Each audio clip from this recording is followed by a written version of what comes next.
আর আমি একমাত্র ব্যক্তি বাংলাদেশের এই অ্যাডভেঞ্চার করে থাকি। আমি নাজু চ্যানেল। আজকে আমি সবচেয়ে ভয়ঙ্কর একটি জঙ্গলে যাচ্ছি, আর ওখানে আমার ভিডিওটা হবে একদম সত্য এবং রিয়েলিটি। 12 ঘন্টা ওই জঙ্গলে রাত যাপন করবো ইনশাআল্লাহ। শুরুতেই আমাদের সকল মালামাল গুছিয়ে নিয়ে নদীর কাছে যেতে শুরু করলাম। এই মুহূর্তে ঘড়ির সময় বেজেছে প্রায় বিকাল 5:30। আমাদের টার্গেট বিকাল হওয়ার আগে আগেই আমাদের ওখানে পৌঁছাতে হবে, কিন্তু আমাদের ভাগ্য সুপ্রসন্ন নদীর পাশে এসে দেখি একটা নৌকাও দেখতে পাচ্ছি না।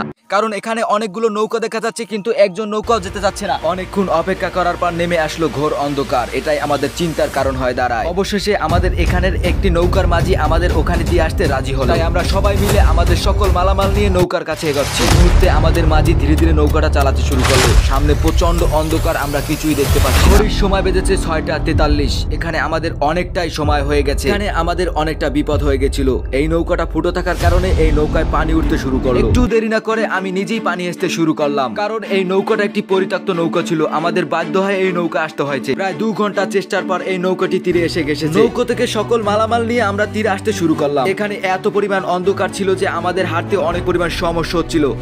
আমরা সেই নদীর একেবারে শেষ প্রান্তে চলে এসেছি। এই সার্ভাইভের এই মুহূর্তে আমরা চূড়ান্ত পর্যায়ে পৌঁছে গেছি। এই মুহূর্তে আমাদের সকল মালামাল নিয়ে জঙ্গলে প্রবেশ করতে শুরু করলাম। সবচেয়ে বড় কথা হচ্ছে এই জঙ্গলে ভয়ঙ্কর ভয়ঙ্কর হিংস্র প্রাণীর বসবাস, তাই আমাদের সব সময় সর্বদা চোখ কান খোলা রেখে এখানে প্রবেশ করতে হবে। আধা ঘন্টা হাঁটার পর আমরা একটু ক্লান্ত হয়ে পড়েছি। বিশেষভাবে নিজেদের ভিতরে একটি মিটিং করে নিলাম কিভাবে করলে এই কাজটি পুরোপুরিভাবে সম্পূর্ণ করা যায়। আমাদের সার্ভাইভ করার সকল মালামাল আমরা গাছে উঠিয়ে নিচ্ছি, কারণ এখানের হিংস্র প্রাণী যে কোনো মুহূর্তে আমাদের আক্রমণ করতে পারে। অনেকক্ষণ খোঁজাখুঁজির পর এই গভীর জঙ্গলে আমরা একটি জায়গা নির্বাচন করেছি। এখানে থাকার জন্য ভালো করে লতাপাতাগুলো পরিষ্কার করে নিতে হবে। জঙ্গলের এই লতাগুলো এতটাই শক্ত ছিল যে আমার কাটতে গিয়ে ছুরিটা হারিয়ে যায়। এই মুহূর্তে সবাই কাজ পেলে আমার এই ছুরিটি খোঁজার জন্য ব্যস্ত হয়ে পড়ল। এই জায়গায় থাকার জন্য আমাদের একটি ক্যাম্প তৈরি করতে হবে, তাই সবাই মিলে পরিকল্পনা করে নিলাম কিভাবে ক্যাম্পটি তৈরি করা যায়। ক্যাম্পটি তৈরি করার জন্য আমরা সবাই দ্রুতভাবে কার্যক্রম চালিয়ে যাচ্ছি। এই জঙ্গলে এত পরিমাণ মশা ছিল যে আমাদের কাজ করতে অনেক পরিমাণ সমস্যা ছিল। দেখতে পাচ্ছেন এই জায়গাটা দিয়ে ফাঁক হয়ে যাচ্ছে, আর এখান থেকে আমাদের ঢেকে দিতে হবে, কারণ কোনোভাবে আলো যেন বাইরে বের হতে না পারে। পরিপূর্ণভাবে আমাদের এই ক্যাম্পটি তৈরি হয়ে যাওয়ার পর আমাদের সার্ভাইভ করা সকল মালামাল আমরা ক্যাম্পের ভিতরে প্রবেশ করে নিচ্ছি। ভিতরের জায়গাটা ছোট হয়ে যাওয়ার কারণে আমাদের মালামালগুলো আমরা সঠিকভাবে সাজিয়ে নিতে হবে, যাতে করে পরবর্তীতে আমাদের কোনো সমস্যা না হয়। তাঁবুর ভিতরে ভালো করে পলিথিন বিছিয়ে নিচ্ছি একটু শোয়ার জন্য। এখানে আমরা সবাই প্রচন্ড পরিমাণ ক্লান্ত হয়ে পড়েছি। এই মুহূর্তে আমরা জঙ্গলের গভীরে একটি ক্যাম্প করেছি, আর এখানে আমাদের 12 ঘন্টা সার্ভাইভ করতে হবে। অনেক পরিশ্রম করেছি, আর আমি একমাত্র ব্যক্তি বাংলাদেশের এই অ্যাডভেঞ্চার করে থাকি। আর আমার সকল টিম মেম্বারদের দেখিয়ে দাও। এই মুহূর্তে আমরা কাজ করতে করতে প্রচন্ড পরিমাণ ক্লান্ত হয়ে পড়েছি, তাই একটু হালকা খাবার খেয়ে নিলাম এবং নিজেদের মধ্যে পরামর্শ করছি এরপর কোন কাজটি করলে অবশ্যই ভালো হবে। ধীরে ধীরে আমরা সবাই ক্যাম্পের বাইরে চলে আসলাম। এই ক্যাম্পটি তৈরি করতে আমাদের প্রায় সময় লেগেছিল আধা ঘন্টা। ক্যাম্পের ভিতরে প্রবেশ করার জন্য সরু একটি দরজা রেখেছি আমরা, যাতে করে ক্যাম্পের ভিতরে খুব সহজেই প্রবেশ করা যায়। ঠিক ক্যাম্পের সামনেই রান্না করার জন্য চুলা খোদার কার্যক্রম আমরা চালিয়ে যাচ্ছি। চুলার কার্যক্রম শেষ হয়ে যাওয়ার পর এর ভিতরে কেরোসিন দিয়ে আগুন ধরানোর জন্য চেষ্টা করছি। প্রায় আধা ঘন্টা চেষ্টার পর এই চুলায় আগুন ধরাতে সক্ষম হলাম। হঠাৎ করে আমরা দেখি আমাদের ক্যাম্পের সামনে ভয়ঙ্করভাবে পানি চলে আসে। এটাই আমাদের মূল সমস্যার কারণ হয়ে দাঁড়ায়। মনে রাখতে হবে প্রকৃতি যতটা সুন্দর তার চেয়ে ভয়ঙ্করভাবে ক্ষতিগ্রস্ত করতে পারে আমাদের জীবনকে। আমরা কোনোভাবে বুঝতে পারি নাই যে রাত্রে এই জঙ্গলে প্রবেশ করেছি, এই রাত্রে ছিল ঘোর অমাবস্যার রাত। সব ক্যাম্পের ভিতরে যত প্রকার মালামাল ছিল সবগুলো আমরা দ্রুতভাবে সরিয়ে নেওয়ার চেষ্টা করছি, কারণ এর ভিতরে পানি ঢুকলে আমাদের অনেক পরিমাণ ক্ষতি হয়ে যাবে। অবশেষে আমাদের ক্যাম্পের একেবারে কাছাকাছি পানি আসতে শুরু করলো। দেরি না করে এই জায়গাটা পরিবর্তন করার জন্য আমরা দ্রুত হাঁটা শুরু করে দিলাম। এই মুহূর্তে ঘড়ির সময় বেজেছে 12টা। প্রকৃতির লীলা খেলায় আমরা আটকে গেছিলাম। এখানে আমরা নতুন করে ক্যাম্প করেছি। 2 জঙ্গলের উঁচু একটি জায়গায় আমরা ক্যাম্প করতে বাধ্য হয়েছি। এই মুহূর্তে আমাদের রান্না করার কার্যক্রম শুরু করে দিলাম। অনেক পরিশ্রম করার পর আমাদের শরীর অত্যন্ত পরিমাণ ক্লান্ত হয়ে পড়েছে। রান্না বান্না শেষ করে আমরা খাবার খাওয়ার জন্য বসে পড়লাম। রান্নাটাও বেশ সুন্দর হয়েছে, তাই আমরা মজা করে খেলাম। ভয়ঙ্কর এই অ্যাডভেঞ্চার আমার জীবনের দারুণ একটি এক্সপিরিয়েন্স হতে চলেছে।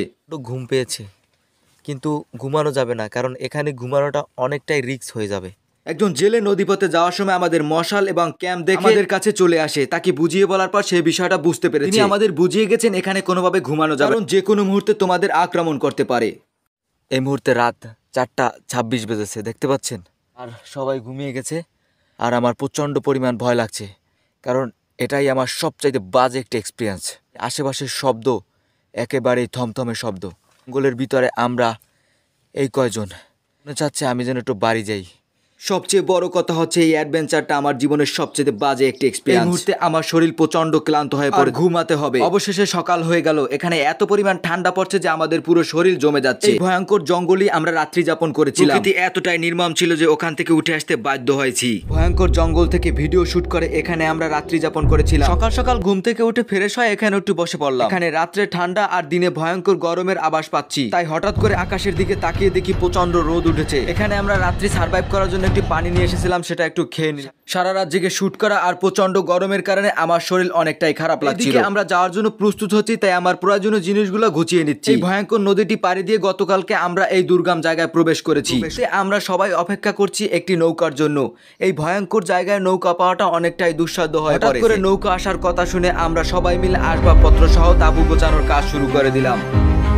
অবশেষে আমাদের উদ্ধার করতে নৌকা চলে আসলো এই দুর্গম জায়গায়। এখানে নৌকায় ওঠার জন্য আমার বুট সহ সকল কিছু খুলে নিতে হবে, কারণ ভয়ঙ্কর কাদায় আমি আটকা পড়ে যেতে পারি। এই দেশীয় অস্ত্রগুলো সার্ভাইভ করার সময় আমাদের সেফটির জন্য ব্যবহার করেছিলাম। এই মুহূর্তে এই নদীতে ভয়ঙ্কর স্রোত থাকার কারণে আমাদের নৌকা এদিক সেদিক যেতে শুরু করলো। এই মাঝি তার দক্ষতা নৈপুণ্য দেখিয়ে এবারের মতো নৌকাটাকে রক্ষা করলো। আমাদের সামনে যে নৌকাগুলো দেখতে পাচ্ছেন, এই নৌকাগুলো দিয়ে এইখানের জেলেরা মাছ ধরে থাকে। দেখতে দেখতে হঠাৎ করে নৌকাটা তীরে এসে গেছলো।